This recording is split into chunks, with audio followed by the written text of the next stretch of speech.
Hey, good afternoon. Welcome to the Cohn and Krueger show, or if that's what it's called. I'm Grant Cohn. That's Larry Krueger. We're about 15 minutes late. We just wanted to create suspense because we're huge stars. We're extremely famous, and we knew you would stick around. Larry, good to see you. Good to see you, man. The Niners are on a 4-game winning streak, but we're undefeated. And we need to talk about this upcoming game, what Raheem Mostert said. It was very controversial. But first, let's talk about the news. Kyle Shanahan had a conference call today and updated on some injuries, starting with Elijah Mitchell. Out 6 to 8 weeks again. Going on IR again. MCL sprain again. It's the other knee. 6 weeks would be the wild card round of the playoffs, and 8 weeks would be the NFC Championship game. What's your reaction to this news, and how does it impact the Niners' offense moving forward? Oh, I mean, it's a huge impact. This guy's a terrific running back. Great pick and slide, great feel. Finishes his runs. They don't have anybody like him. So, I mean, it just also kind of shows that you can never have enough backs. This team traded Trey Sermon, traded Jeff Wilson. I'm not questioning those moves now. I'm just saying you can never have enough running backs. So every way imaginable you can stash Didn't want him. Raheem Mostert. We're going to talk about him. Didn't want Raheem Mostert. Haven't wanted to play Jordan Mason. I mean, I guess The good news is Jordan Mason, who's just an absolute horse, is going to get some run, and let's bring it on because he's standing next to the guy yesterday in the post game. I'd say he's about 6'2", 6'3", 240. In that range, and he's just a horse. So hand him the ball. He runs hard. Let's see what he's got. Hopefully he doesn't fumble. Yeah, the silver lining here is that the 49ers have another running back that the rest of the league hasn't heard of. The rest of the league could have had this guy. He was just hanging out on the Niners practice squad for a minute. But no, they didn't get him. And now the Niners have him. And you saw him in the game down the stretch. Didn't he look like everything we build him as? Yeah, he runs hard. He runs upright though, Grant. He's going to take some monster hits, but besides that, he kind of reminds me a little bit of Latavius Murray. Just a big upright running guy who's not fearful, but can he hold on to the ball? That's the big question. So we don't know. And can he do all the right things? And we saw him in Purdy. They couldn't handle a basic handoff in Arizona late in the fourth quarter. So how much of that goes on? That mistakes by the running back get your quarterback killed. So that actually kind of matters. But I'm eager to see what he's got. And I'll tell you, the other guy, Tevin Coleman. Tevin Coleman is one of the toughest guys on this entire football team. So the fact that you got a guy like that who's got experience on practice squad, that's great. It's a great opportunity. And then, Melvin Gordon's out there, and Anthony Lynn has experience with Melvin Gordon. And I know Gordon puts it on the carpet. He does fumble, and that's an issue. But in a lot of ways, he's an incredibly dynamic option that's available going into week 13. I think they would almost be foolish not to bring him in. Yeah, we haven't really talked about Ty Davis Price, the 3rd round pick. He hasn't done much yet this season. They could have taken Dameon Pierce, who's in Houston playing pretty well. Good thing they got Jordan Mason, and maybe Ty Davis Price is just a late bloomer. Although he's just a rookie, so it's hard to say it's a late bloom.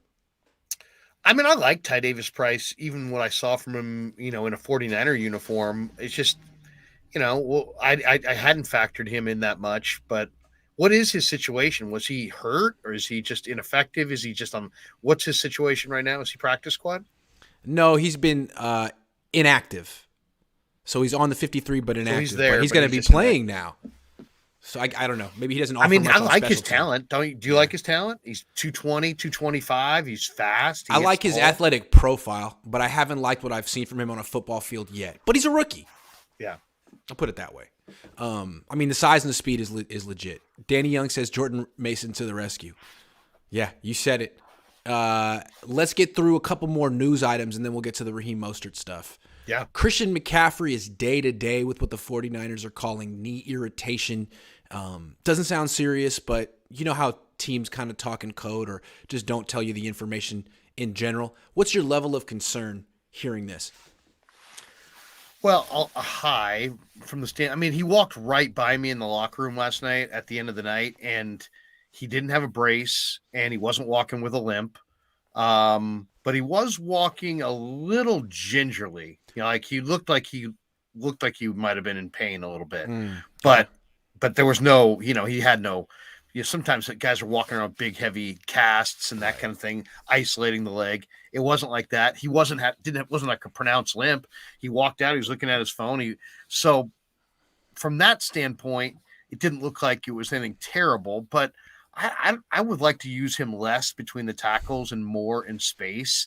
I just think that he's too valuable to use between the tackles. Yeah, could you use him between the tackles? Yeah, but you have Jordan Mason. So why aren't you using Jordan Mason between the tackles and preserving your McCaffreys and Mitchells? Now, Mitchell's very ideally suited to kind of take it up in there. He's got great instincts. I think that's almost what he does best. So that's how you're going to utilize him, and just a bad break. But for McCaffrey, who's just so valuable as a safety valve, I'd keep him in open spaces and only give teams a few hits at his legs between the tackles per game, like maybe 2 or 3 between the tackles plays. Sneak him in there. That's it. Just sprinkle it in a little bit just to keep other teams honest, play calling wise, but that's it. And I think they overuse him between the tackles. I've been so surprised with the way they've used him. And so far, to me, it's felt like almost trying to justify the trade. He's a full-fledged running back. We can use him in any situation. Let's get him touchdowns. Well, now you got his knee hurt. Now, not seriously hurt, thank goodness, but this should be a warning to the 49ers. Stop. Get him the ball in space. He's more effective when you throw it to him in the flat than when you hand it to him in the backfield. That's just the way it is. He's a very good player, but there's no need for them to keep using him the way they've been using him, and I think this is a warning. It could have been worse. And if they keep doing it, it will be worse. This is a sign from the football gods that they're doing it wrong. They're offending the football gods. Hey, Kyle, don't take your Bentley off-roading, all right? I mean, don't, it's a sweet, it's a sweet Ferrari. Keep it off the off-road. Okay, more news. The Niners have signed veteran cornerback Janoris Jenkins to the practice squad. I always liked Janoris Jenkins. The Niners could have had him, but drafted A.J. Jenkins instead. When they drafted A.J. Jenkins, I thought the person on TV may have gotten the name wrong because I'd never really heard of A.J. Jenkins, heard of Janoris. He was always good in college, good in the pros, little old, but he started like 13 games last year for, I want to say, Tennessee. What do you think of this move? Little surprising, because I think he's got a little bit of some issues off the field. The Niners are usually really, really concerned about he did in college issues. Yeah, he did in college. I love the player. I love this player. I mean, he's cocky. He's confident. He could play like tomorrow. You know what I mean? He's like the kind of guy that he's always going to play with tremendous confidence. He's got great man-to-man ability. I mean, he's a little undersized but tough as hell. And, just one of those. Can he play in the slot? Can he play in the slot? I don't know about where he's ideally suited. It couldn't be worse than Jimmy Ward in the slot. Nothing against Jimmy Ward, but that's a safety. Yeah, no, he's got to be better than Jimmy Ward in the slot, I would say. But I just like it because he is a dog. You want to talk about a tough guy who just loves to play, will out hit his body. I mean, he fits with this team. These guys hit like trucks, whether they're hurt, whether they're small. And he's like that, he's also like that. But he's got coverage ability. And you said he's old. What is he, 33? He's younger than me. He's younger than me. I don't know. Sorry, Janoris. I'm not sure. No, he's in his. Yeah, I don't even know. That's a good question. Let me get that before I just call him old. But I've always liked him, and I thought he was a guy. 34. 34. Yeah, he's been around the block many times with multiple teams. But he's a good, tenacious, cocky. Veteran corner who's seen and done it all. So I like he's the new Josh Norman for this team. But here's the thing. He's better than Josh Norman. Josh Norman had no movement ability when he got here. You're right. But here's the thing.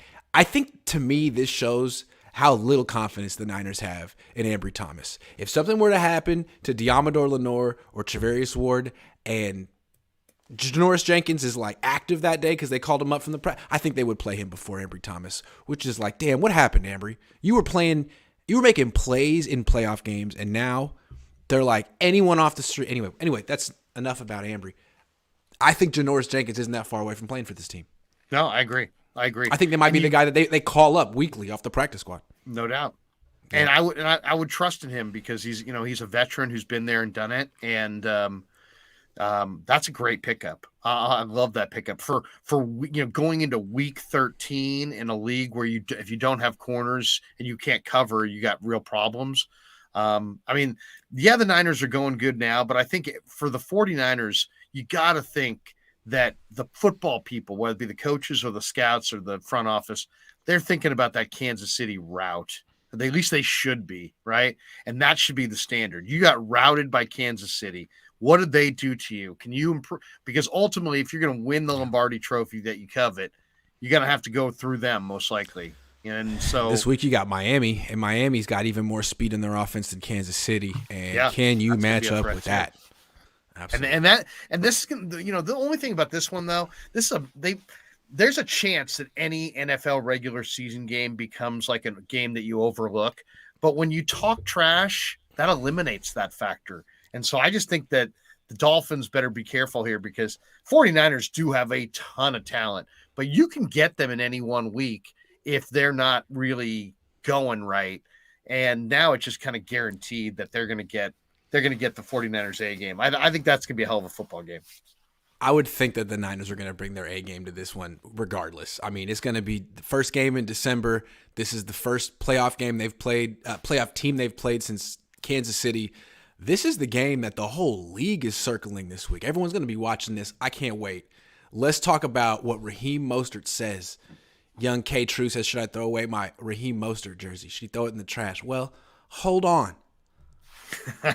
Raheem Mostert was in an interview, and he essentially said that, he would have liked to stay with the 49ers, but he felt that they were pressuring him to come back too quickly from a knee injury last year, and he shut himself down, and they held it against him and pretty much didn't want him back this year, and that the Dolphins welcomed him with open arms, and he's so grateful for them, and he loves the Dolphins as he works for them.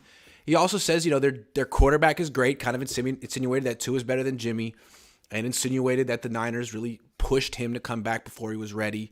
Niner fans seem upset about it.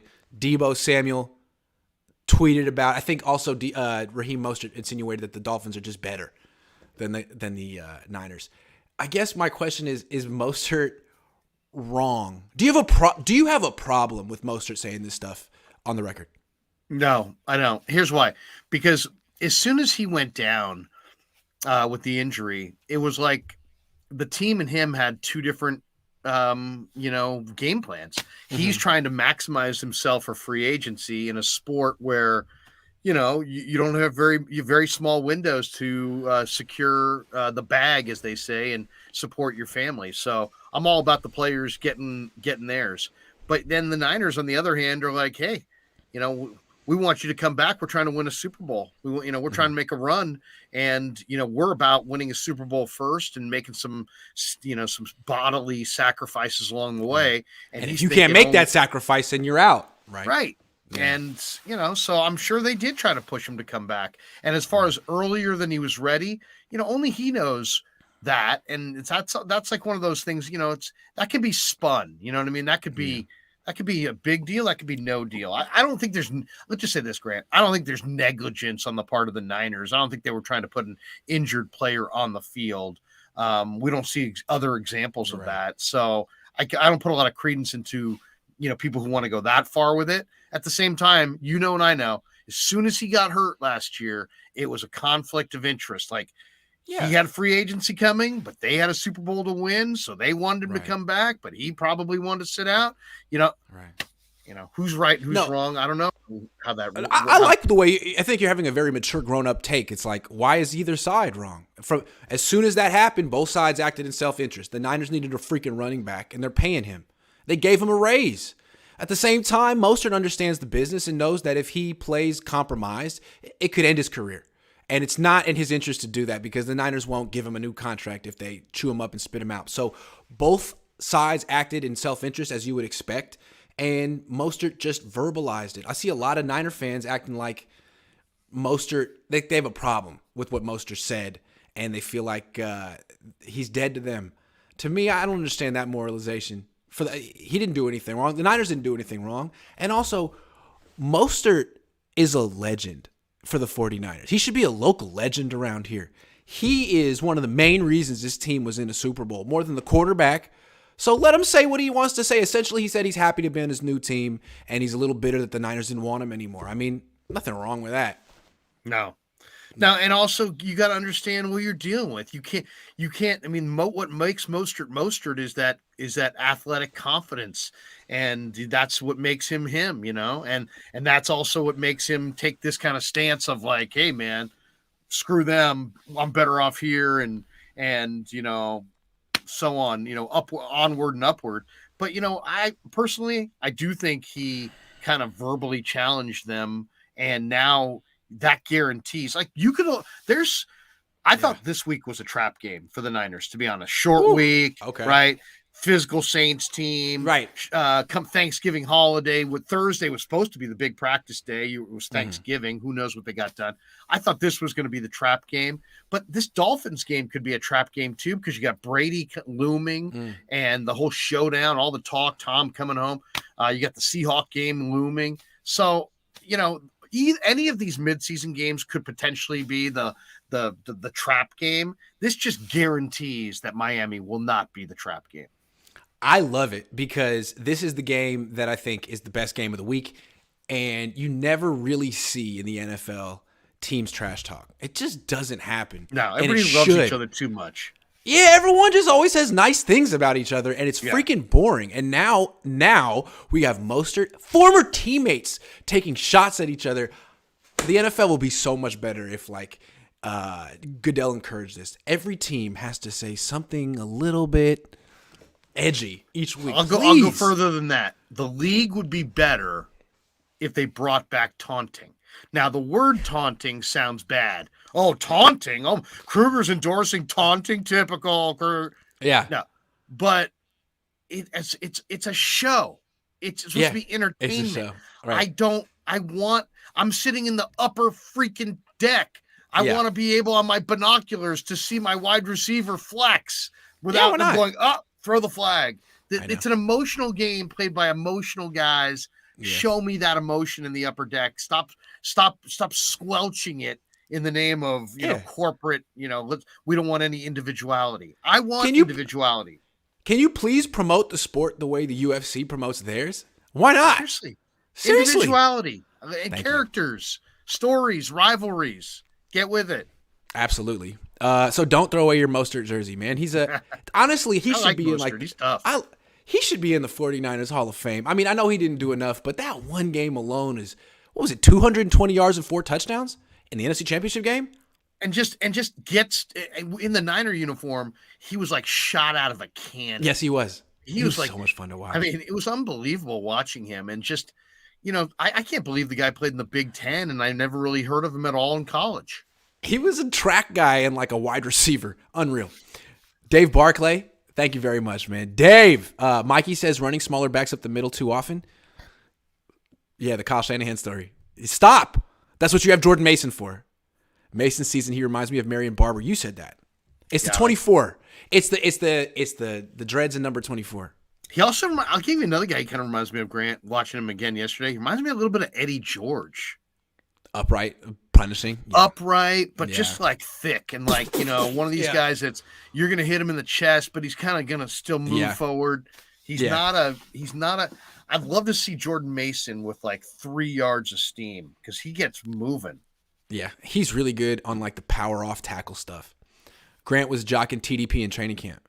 Like jocking in the sense that I said that he was dropping passes every day. I was never been a really big TDP fan. Again, I'm open-minded because he runs a 4.5 at 220-something pounds. I mean, yeah, that's nice. But I'd like to see him like show a little better feel for running to daylight. I mean, he's averaging 2 yards a carry for a reason, but he's a rookie, and I'm Mears, not letting these by the way, off. Mears, he's one of the guys on our chat as well. I'll say this: I was talking up TDP in camp. I'm the one. I remember telling you one day because I was standing next to you, and he was stonewalling Fred Warner in one of the pass rushing drills. Yep. And I thought to myself, "Wow, this guy can seriously block." But for whatever, I mean, it just takes time. So, and just because guys aren't playing now, I mean, look at Banks. Banks had a bad game, by the way, but I mean, he's had a great year. And a lot of people were dogging Banks like he was a total bust. So, the 49ers, you got to remember this. About 25% of their roster walking around that locker room, they're like they got an entire developmental thing going on. They're, Jason Poe and Marcelino McCrary Ball and all these guys. They're developing their roster as they go. And that's what the good teams do. Antonio says Gordon to the Chiefs. Yes, Melvin Gordon. Just saw it to the Kansas City Chiefs. So good. I mean, your head was in the right place. Contenders trying to add player. He's a good player when he's not fumbling. Last Second Sports says if Mitchell goes to IR, the Niners will likely not bring back Kinlaw or Lance this season. Interesting decision, depending on how they are progressing. Because how many more? Is that the rule? You can go have one guy come off the. You're gonna have 8 per season, but I don't know how many they've done. I thought they were at 6, but maybe they're at 7. So I think I wouldn't worry about Lance. I'm not bringing back Lance. Not this year, but Kinlaw, absolutely. I think that we should talk about that at some point too. Is that the Niners are just absolutely soft against the short yardage run inside right now. Yeah, I look at it the other way. Like they need Kinlaw more than Lance, but I don't expect Kinlaw to come back anytime soon. I mean, he had the knee reconstruction surgery by the number 1 surgeon in the country, and it didn't work yet. So I wouldn't expect him to come back this season. I really wouldn't.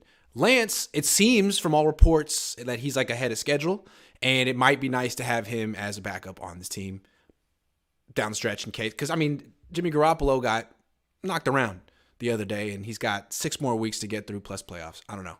But, yeah, maybe I'm wrong about Kinlaw. Maybe Kinlaw's coming. This doesn't sound like they're saying he's making any progress. I don't know.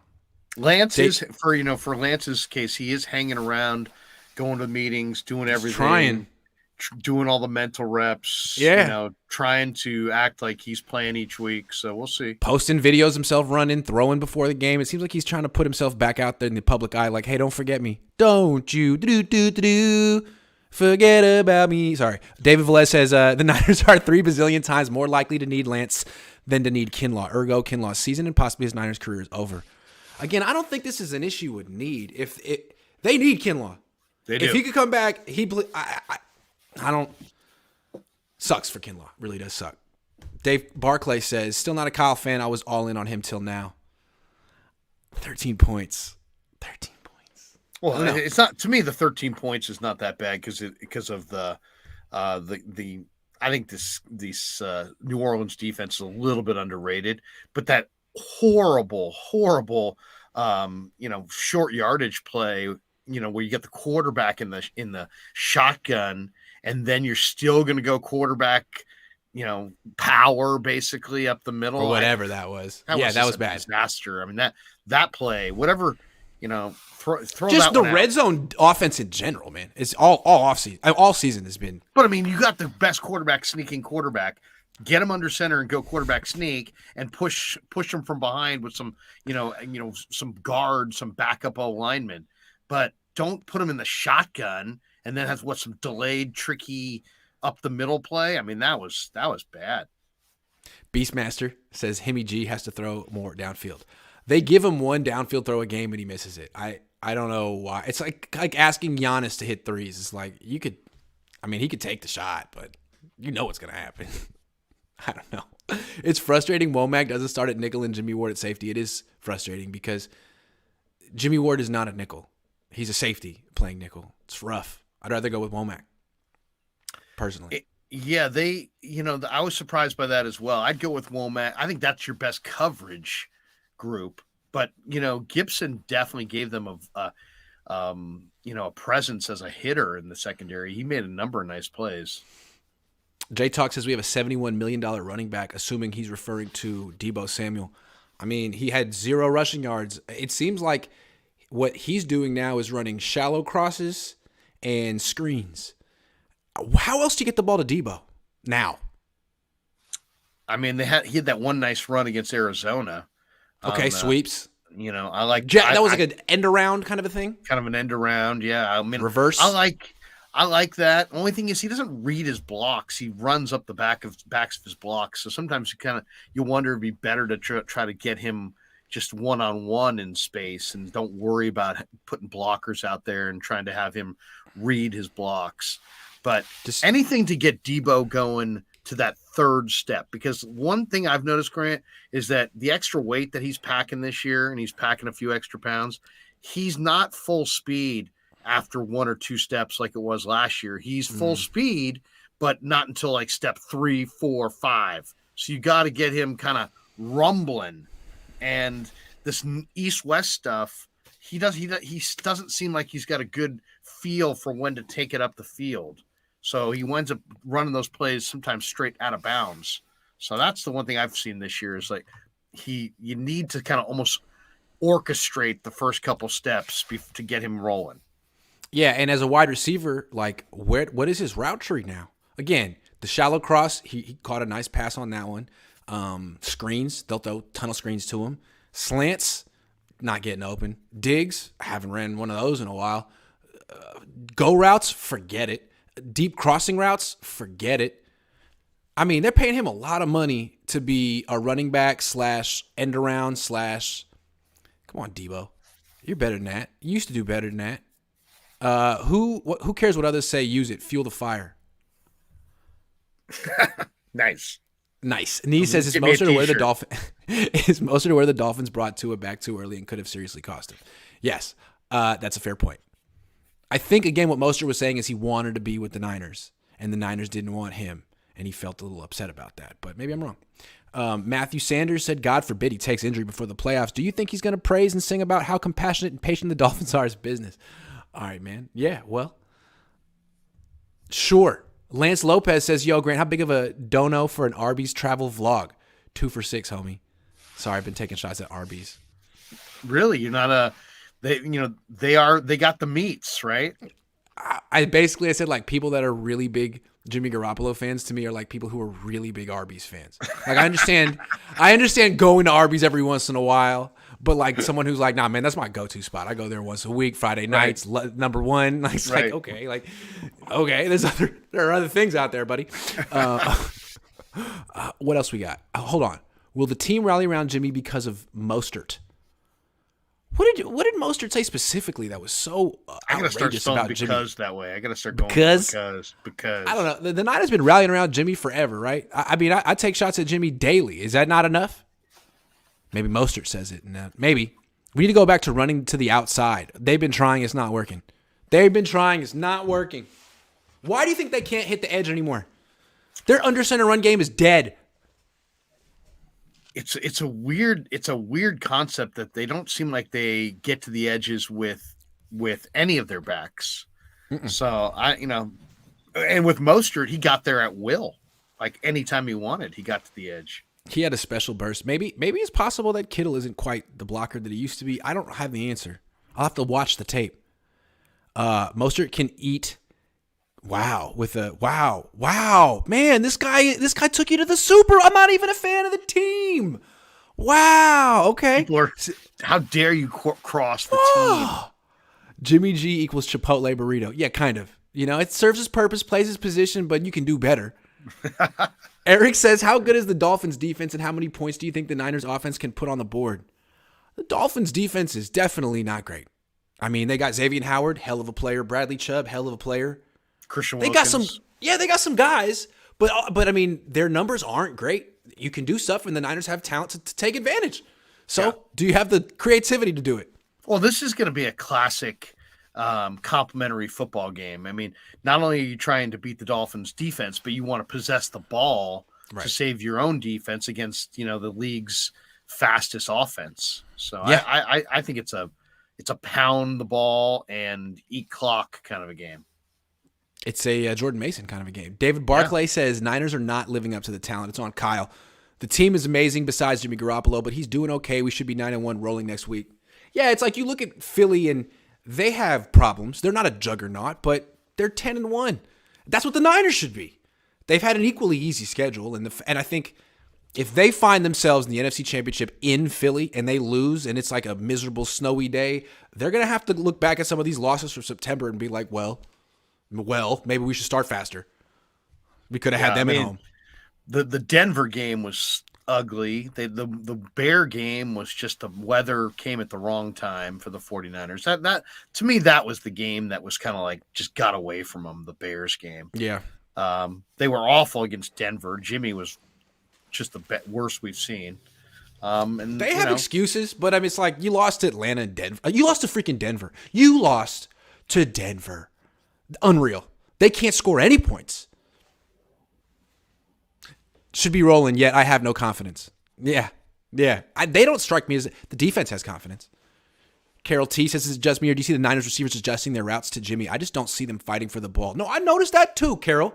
When Jimmy doesn't have it, when he can't go immediately to his first read and he starts patting the ball and patting his feet and sort of looking for something, it's looking like he's like, "Hey man, no one's open. Does someone want to work back to the ball?" It looks like he's trying to extend plays and no one else is trying to extend them with him, which my heart kind of goes out to him a little bit. What are you seeing? Well, I mean, the one thing I can say is I think Jennings is that kind of a player. Yes, he is. And he is. I think that's all Jennings Debo's doesn't separate, but he can fight for the ball. But I love what I'm seeing out of Jennings. I mean, Jennings right now is looking like if you went to Jennings in a big moment over Debo or Ayuk, I don't even think it warrants a question. No, that's the guy now. C. Turley says, is Tevin Coleman going to be on the 53 now? I wouldn't be surprised. Tough guy, man. I'll say this, you getting a chance to face everybody up in the locker room, you get a sense of the guys who were pretty tough, guys who were kind of tough, guys who were really tough. Tevin Coleman might be a running back, but he might be the toughest guy in the room. Absolutely. Dave says, why can't we get to the edge? No Mostert. I think it's partially the blocking, the running backs, and I think it's the league knowing that's what Kyle wants to do. We have to make it a point of emphasis to set the edge. We've been watching their under center run game for 5-6 years. Here are keys. Maybe there are keys. Maybe the fact that Trent Williams is tipping. I don't know. I don't know. Corey Soda says, Krueger, I really wouldn't rule out them bringing back Lance this season if he can, especially after the reminder of Jimmy clutching his knee and screaming. Did you see that?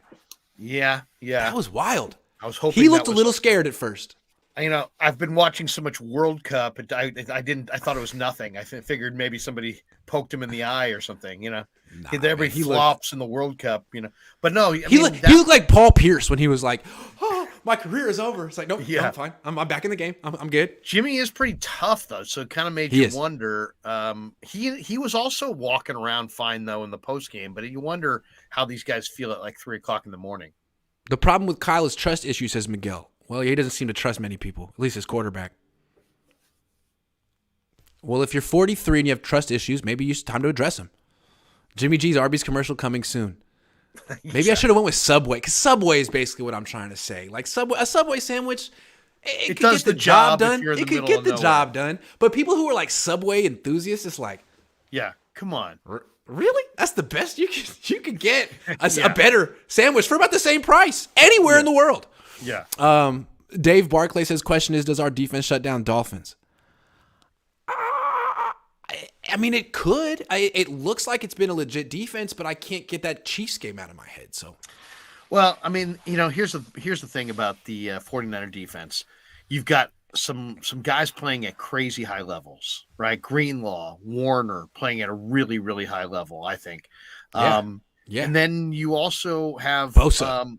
Bosa's playing at a high level. Yeah. And then you also have all these, they're kind of playing games up front, but they're really light. The way to beat the 49ers is to get into 3rd and 1 and then just run the ball in the A-gaps and then just keep their defense on the field. And so just aim to be like Arthur Smith did in Atlanta. He's like, just be super conservative, possess the hell out of the football, keep them on the field, get to 3rd and 1, 3rd and 2, and run it in the A-gaps at their light front that doesn't have Armstead, DJ Jones, or Kinlaw, and then just keep them on the field and win the game in the 4th quarter. I mean, I think that's the game plan. And that's what concerns me the most, is that if somebody decides to kind of hone in on the beating the Niners instead of just running their game. In the regular season, teams just kind of play their game. In the playoffs, teams start to hone in on how to beat you. And once they hone in on how to beat this 49er team, I'm kind of concerned that if they don't get a little help up front, either if you got Armstead back and he can play 2 games, I may not bring him back into the playoffs. because I'd rather have his 2 games be in the playoffs. If you got 2 Yeah. games left of Armstead, and same with Kinlaw, you know what I mean? Because they don't stop the run inside right now. Double B Studio says Shanahan is against wide receivers breaking the route. Is that right? Is that so? I don't know. Sean says if they meet Philly in the NFC Championship game, it really doesn't matter who started faster. Do you think the Trey won't play till next year? Is the semantics for January? I mean, you want the home field advantage, don't you? That's what you play for. I don't think it's semantics. Is Trey off this break going to be better off the bench than what Purdy's going to give you off the bench after going to practice all year? You don't know. You might want to have options. You don't know. You won't know. You might want to give yourself options. Yeah. Putting it out there. Because what if Purdy isn't good? You don't know. You've never seen him. Right. Just throwing it out there. Seth says Trey will be back and the offense will open up. Maybe next year. But, I don't know. We'll see. I mean, Jimmy's not getting benched anytime soon. He's playing well, but he's got to stay healthy. That's been an issue for him. You saw what Steve Young said about have you addressed that yet? Where did that come from? Why did he say that? Steve Young said that he doesn't want Jimmy to be here for the next 4 months. He wants Jimmy to be here for the next 10 years. Was he joking? I think Steve feels that Garoppolo, without eradicating all the massive, huge, boneheaded turnover mistakes he makes, is a top-tier championship caliber quarterback. Okay, so Steve Young says Jimmy Garoppolo is a top-tier championship caliber quarterback who should be here for the next 10 years. Everyone says the Niners have the most weapons in the league. So you got the best weapons, a great quarterback, 13 points. I don't know. Yeah. I'm missing something. Yeah. Oh, and Kyle's great too, right? Doesn't Steve say that Kyle's the greatest? He loves Kyle, right? So Kyle's the greatest, Jimmy's the greatest, everything about the offense is the greatest, and they got 13 points. Something's not adding up. Steve, are you just being nice? Tell it like it is, Steve. Tell it like it is. Like you used to. What's the problem, man? I want to know. You're smart enough. You tell me, Steve. I think it is. I think it's Jimmy doesn't really, when you go back and watch all 22, you see that even though the guys love him, and even though he's very popular, he doesn't see the field. It's turnovers and he doesn't see the field. And then now he's eliminating the turnovers, but he still doesn't see the field.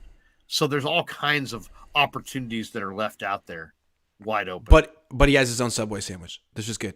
So does Russell Wilson. 2 really uninspiring sandwiches. Dolphins defense is ranked better than the Saints. In terms of points allowed, yeah, but neither one's really like a great defense. Dave says Jimmy does have a sandwich, roasted chicken with lots of stuff in face of chicken. Thank you. Ivan says Steve said that because he got a free sub at Subway. You guys are killing me. All right, moving on. Arik Armstead seems to be on track to return against the Dolphins. He practiced on Friday last week. Kyle Shanahan was asked today, and he seemed confident that Armstead's going to practice this week. If he does, I'm thinking he's going to play against the Dolphins. You might think that that's a little ambitious to bring him back off such a long layoff, but I'm thinking the Niners look at this as not a must-win game, but a game where they can prove themselves. There's a lot of pressure on Kyle to beat Mike McDaniel, and I think they really, really feel they need Arik Armstead to win this game. They're going to need to get some pressure on Tua, and they haven't been getting pressure recently. What do you think about this development? Well, I mean, I think this is one of those things that there should be a little bit of a discussion about. What is the situation with Arik Armstead? Is he healthy now? Is he fine? Or is he just managing the pain? Is it the kind of thing that it's not going to get better until he actually has surgery and he's putting off the surgery? And right. It's because realistically, my read on it is it's the kind of injury where he's probably got like 3 games that he can play between now and the end of the year. Ooh. Why would you want those 3 games to be week 13, 14, and 15 when they might be able to be the divisional round, the wild card, the divisional round, the NFC Championship round, and the Super Bowl? I don't know. I don't know. And I don't know that. Who knows? Maybe he's healthy. Maybe he's healthy right now. But like, if you've got a guy that probably isn't going to last, you're really going to dust him off in week 13 for the Dolphins as opposed to see what he's got. I don't know, in the playoffs. I think I'd play it more conservative. I don't think they're going to win playoff games if they don't have Armstead. I think he's important. So if it's an either or, I'd rather have him for the playoffs. Right, I'm with you, but now I'm going back to Raheem Mostert's comments. What did Raheem Mostert say about the 49ers and the league in general? They're pushing players to come back sooner than they should. And I feel like from the outside, it looks like the Niners have been quite cautious with Arik Armstead. I mean, he's been out a long time. I mean, he's been out so long, he should have been on IR. It's been more than 8 weeks. They could have put him on IR and brought him off and had another player. But whatever. They didn't do that. Now he's coming back, and they're going to play him, a full workload against Miami because they really need him to beat doesn't seem like a smart idea. All of a sudden, if he's going to be coming back, the first game should be like 10 snaps. The second game should be like 20 snaps. Otherwise, if you're right and he only has 3 games in him and he's putting off surgery, man, he should not play this week. He should not play this week. So it just feels like he could be shutting himself down like Mostert did last year, but he's like a captain and they're paying him and he's not a free agent next year. So he's like, well, I got to give it a shot. But what is he really going to do? We'll see. Yeah, I mean, I'm not totally disappointed with what I've seen from Ridgeway and Givens. Givens not as much in this game, but Givens in the Arizona game, and then I thought Ridgeway in this game. But I mean, they haven't given up a point in the second half in 4 straight weeks. I mean, it's hard to say that the Niners are falling apart without Arik Armstead. Right. But I will say this: you can run on them, and if you can get them in short yardage, I don't think it's like it has kind of a bad feel to it because if you can get them in 3rd and 1, they're kind of in like a hopeless situation. So that's not a good feeling when you're watching your defense out there and you're like, yeah, it's 3rd and 1, and they have no chance to stop them. How come anytime the Niners are in 3rd and 1, except for that one exception, they run a quarterback sneak and no one else can stop them and no one else runs quarterback sneaks in the league? Like, what is that? The Niners average like 3 yards a carry on quarterback sneaks. It's just unstoppable. I don't get it. They should do that every play. Just quarterback sneak down the field. They'll never see it coming. I used to bunt every at bat. Especially quarterback sneak when they're spread out. I mean, when they know a quarterback sneak is coming, they still wind up getting 2-3 yards. Jimmy Garoppolo is the best running back on the team. If Trey Lance had to run quarterback power, I think Jimmy Garoppolo should have to run 15 quarterback sneaks a game for the good of the team. Carson says instead of going to Miami, Debo should go to LA with BA to learn how to run a damn route. And if Jimmy comes back, BA getting traded. What if he was on Green Bay? Don't trade BA. BA needs to get more passes, not fewer. I mean, I think a big reason they only scored 13 points is how many passes did Ayuk get in the red zone yesterday? Yeah. None? Yeah, he's got great hands, too. It's great routes, too. I mean, I don't understand that one. Instead, they're throwing to Juszczyk at the 6-yard line. That was the weakest call, I thought. What the hell is Juszczyk going to do from the 6-yard line? That's a waste of a damn play. Yeah. Dave says if Armstead doesn't come back, does D'Amico drastically alter the game plans this weekend? If he doesn't have Armstead, he's going to have to manufacture pressure because if Tua has time, it doesn't matter what coverage you have with those wide receivers, you're going to get diced up. So they got to find. They didn't get pressure on Mahomes. I'll tell you the interesting thing to me, Grant, is watching the 49ers in just the snaps yesterday where they went 4 DNs. It's like they always got penetration into the backfield. Now, they didn't pile up big sacks, but they didn't get, in those obvious passing situations. I think that might be kind of the wave of the future. Don't go with any tackles. Just go with all defensive ends and get up the field and rush the passer. They're going to pass. And that's another reason not to overinvest in defensive linemen because if you have a coach like Sarek and you can platoon like the Oakland A's. You can get your run stuffers, your pass rushers, and you don't need really any of them to be – they can all be one-dimensional players, essentially. If you have one Nick Bosa – Drake Jackson and Bosa and a Menahue and, Kerry Hyder or Ebukam or whoever. Yeah, I mean, Ebukam, seriously. That right there might be good. Hey, Sean says, hey, Grant, my 15-year-old daughter and budding Niner fan is watching with me. Give her a shout-out for me. Her name is Samantha. Shout out Samantha O'Leary, budding 49er fan and budding Niner analyst. I can tell. Thank you for watching, and it sounds like a fun father-daughter experience on a Monday night. I love it. Thanks for watching. I hope he's not forcing you to watch. I hope you're having a good time. You're not getting forced to watch. Big Flave says if Trey... Big Flave comes in to take a shot at Trey. If Trey started yesterday, it would have ended a 0-0 tie. Okay. Okay. Wow. Jimmy top 10. Ooh, Trey didn't put up more than 10 in most of his starts. Okay, so Jimmy Garoppolo, again, this is like the Subway sandwich. Flave has like a big T-shirt of Subway. He lives in a Subway. His man cave is sponsored by Jimmy Garoppolo and Subway sandwiches. I don't understand why Jimmy Garoppolo fans have to put down his backup so much. Like, oh, he has a better record than Mullins and Hoyer. And it's like, yeah, well, that's great, man.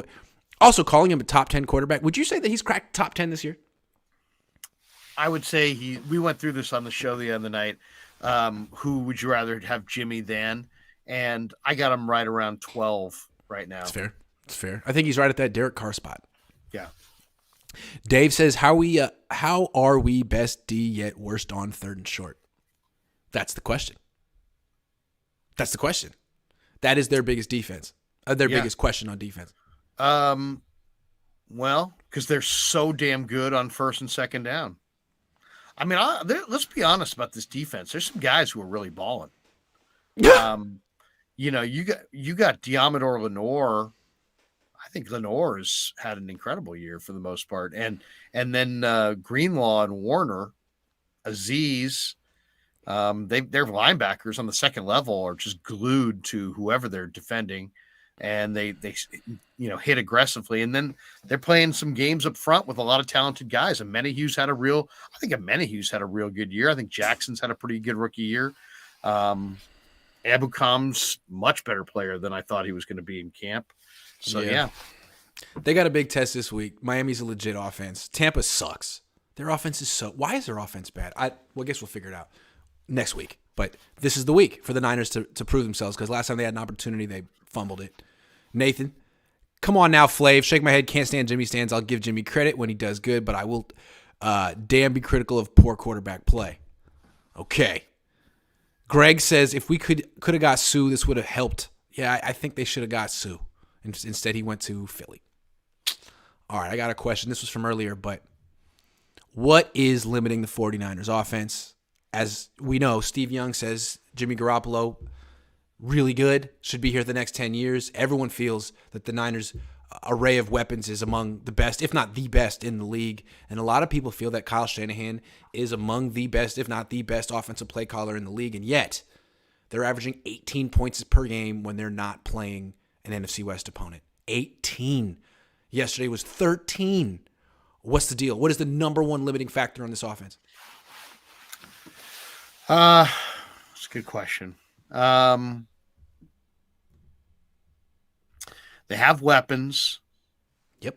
They can run the football at times. Is it the offensive line?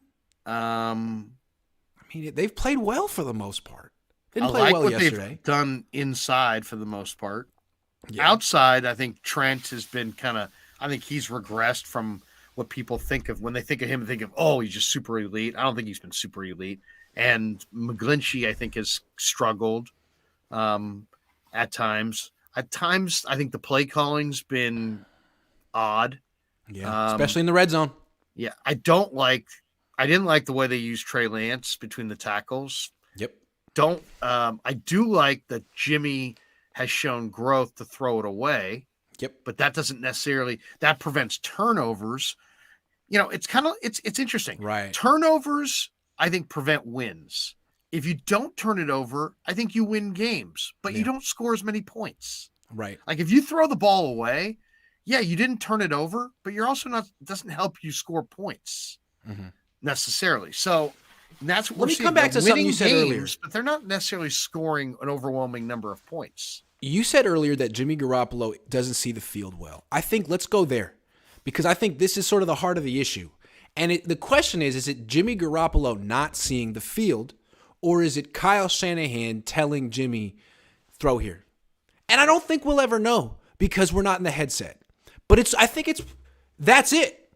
And it's either Kyle is a micromanager and he's telling Jimmy where to go, in which case he's coaching a one-read passing game, or Jimmy is just a one-read quarterback and he decides pre-snap where he's going and that's that. I guess we'll never know. But to me, the running game is broken right now. But the passing game, it's a one-read vanilla passing game.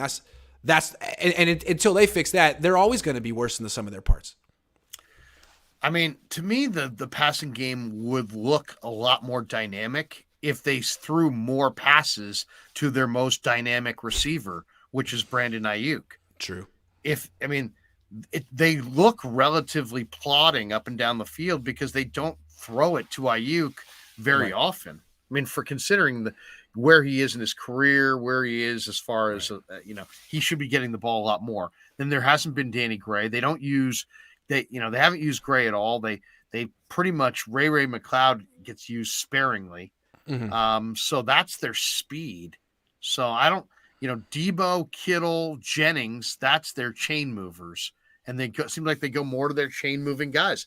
Heck, we've seen passes to Charlie Warner down the field. That would be, I think a little bit of the play calling, a little bit of Jimmy not seeing it, a little bit of questionable line play on the right side. Seems like they really run a left a lot. And I think teams know that. Yep. So it's like they're not confident running right. They're running a lot left. Teams know that they're better on the left side in the run game. So you're seeing them run into teams that kind of anticipating where they're going to run it. I think there's a lot more negative run plays or negative yardage plays because the line's not creating holes than I remember in past years. Also, I think, penalties, like Jake Brendel doing an admirable job, 9 penalties already this year. Yeah. And they got 6 games to go. McGlinchey has 5 holding penalties already, and that's a career high for him.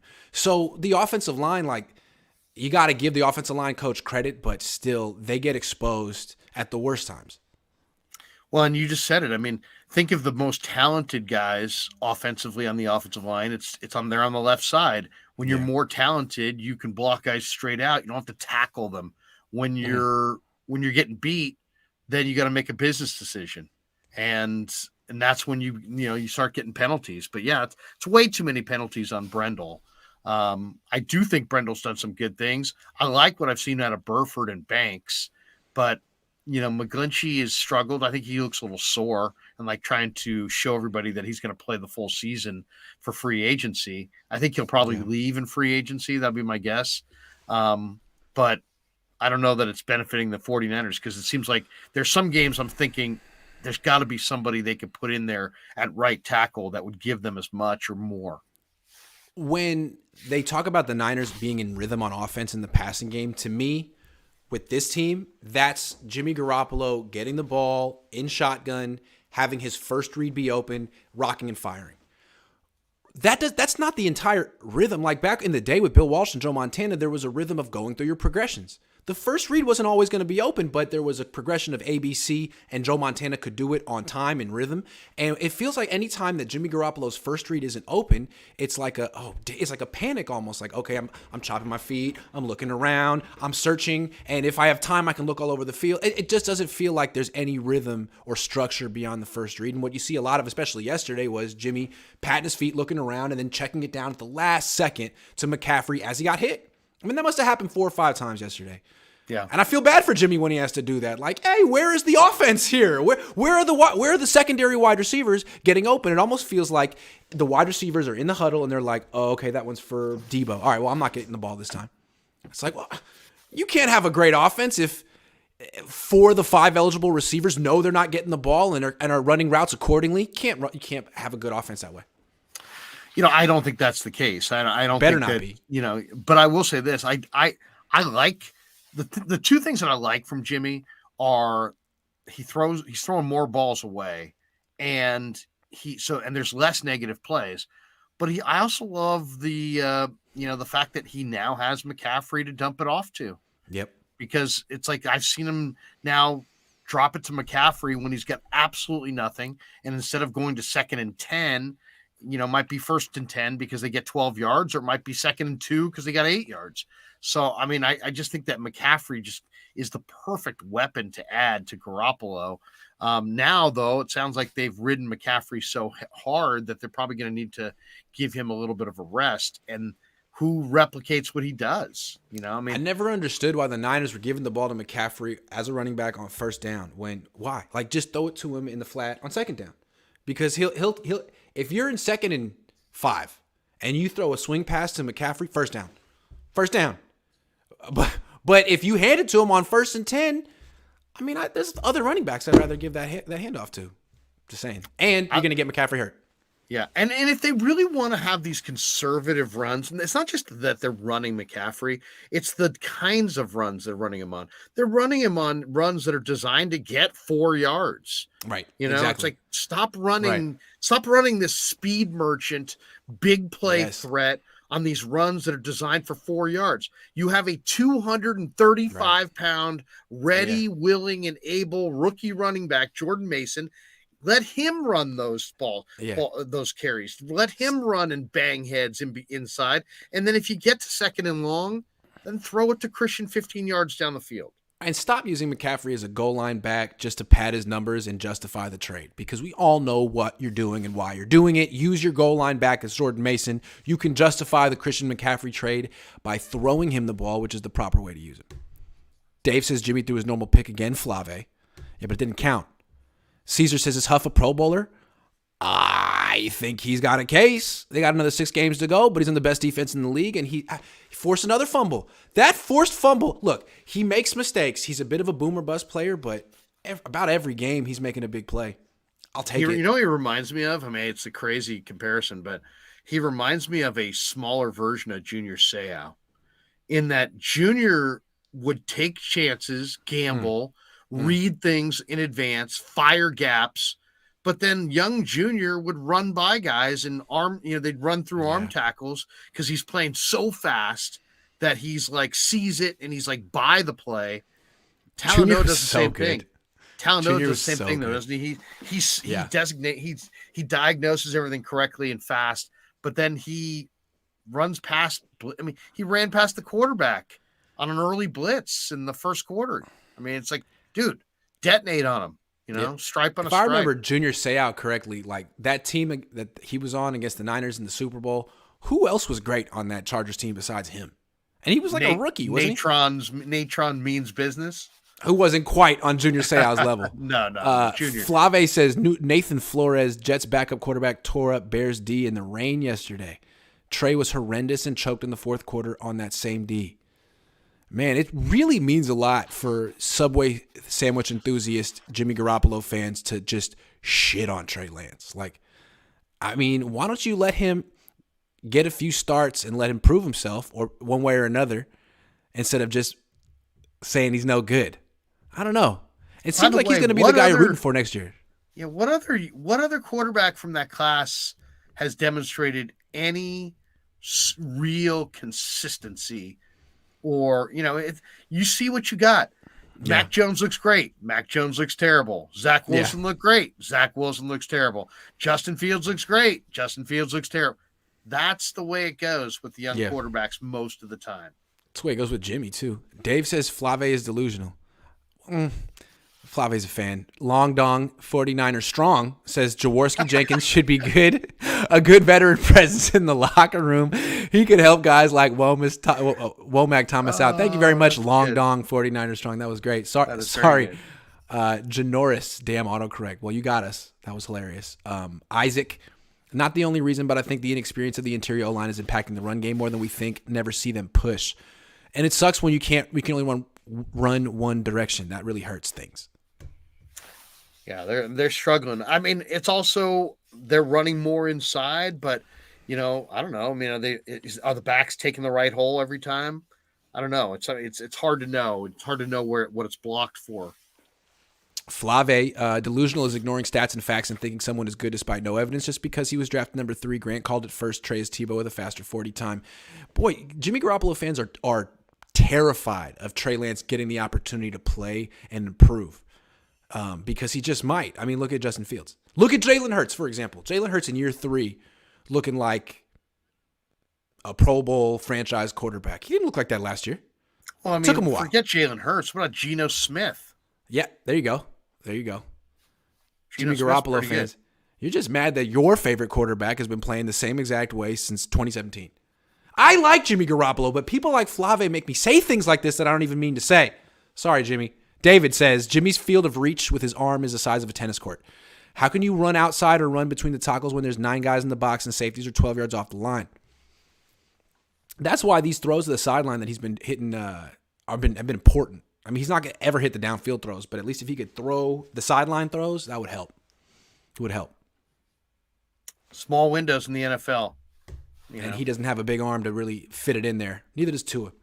Dave says Niner fans want wins. Flave wants Jimmy to be good, yet everyone else to do bad. The rest of the team is why Jimmy doesn't have 89 pass yards average. Enough about Flave. Edgardo says Jimmy G is Tim Tebow 2.0. Teammates love him. Not elite quarterback. Gets carried by his team. Nobody says Niners won because of Jimmy Tebow. God. Niner fans just always. This is always going to be a civil war of Niner fans about their quarterback. Tebow's and you're like, hey, why are you guys talking about me? Does he still play? Does he still play commercials? Baseball? Psycho Uncensored says, my wife and I love your show. Watch from El Paso, Texas. Hey, this is a family show. This show's popping in El Paso. Popping in El Paso is definitely a nice way for a husband and wife to unwind at the end of the night. Watch a little Larry and Grant. Hell yeah, love it. Thank you. Andrew Burt says Flave wants stats. Jimmy is 11-2 and not throwing a TD in the game. So who is carrying who? Handing the ball off is elite. Why are you guys paying me to argue with Flave? But I like it. John Mathis says the Niners should get Ravens backup quarterback Tyler Huntley. He plays just like Lamar. They have Trey. They have Trey Lance. Can we let Trey Lance play a little quarterback? Real Room Service Podcast. Thank you, man. Flave, back. Barclay, they're yelling at each other through me. If you want wins, why are you getting rid of a quarterback with the highest win percentage in franchise history? If Arby's beat other food chains in national taste test constantly, Grant's analogy would make more sense. Now he's attacking my Arby's analogy? It was a good analogy. Okay, Jimmy Garoppolo's win-loss record. It's exactly the same as Jake Plummer's. Jake Plummer played for Mike Shanahan, was 40-18 under Mike Shanahan. Very impressive. Didn't get done in the playoffs. Got replaced by Jay Cutler. It's the same situation. No one cares. What was Jake Plummer's biggest win with the Broncos? No one knows. No one remembers. What was Jimmy's biggest win with the Niners? I don't know. Some regular season game 3 years ago. Not good enough. I can tell you his biggest loss, though. That's why Jimmy Garoppolo is who he is. That's why he had to take a pay cut, and that's why he's going to be a free agent next year. But I wish him all the best. 13 points won't get it done in the Super Bowl. Come on, Kyle, says Lorenzo. He knows, I think. All right, that's the show. The end of the show. What if they win 13-10 in the Super Bowl? They just might. That was a nice pass to BA up the middle. Do you remember it? No. No. Sorry. But I bet it was. Jimmy had some moments. $10. $10. David, I'm trying to remember it for the $10. I wanted to say that Jimmy had nice moments in this game. Forcing the ball to Kittle in the end zone, always getting picked, wasn't one of them. Missing McCaffrey deep wasn't one of them. But it's hard to say that missing McCaffrey in the end zone was his fault because Kyle might have said throw to Jennings. I don't know. I can ask. Some of his best balls were to Jennings, by the way. I thought 4 or 5 of his best balls were to Jennings. I wonder how long it's going to be until people start bracketing Jennings on third down and be like, oh, God, we got to play this guy inside and out. Hell yeah. I saw a stat today that he has 13 first downs on third down. No one else has more than 8. I'll go as far as to say this. Football might be Jennings' second best sport. They got a basketball court in the locker room. This guy hits more jumpers than Jordan Poole. Seriously, Jennings is ridiculous basketball player. Ridiculous. I'm convinced Flav is Jimmy's burner account. No, Flav has called in. I know. I've seen Flav's face. He's a legit person. Maybe he's just a. I'd like to see his. I'd like to see his room. Mike Conley of quarterbacks. Jimmy G's the Mike Conley quarterbacks. Won a lot, never won anything. Yeah, Mike Conley's a good player. Okay, the show is over. Thanks for watching. We got Monday Night Football on now. Who's playing? Steelers, Colts. Flave is Jimmy G, Grant. Goodbye. Thanks for all the donations. You guys are great. I'll be back tomorrow with my pops. See ya.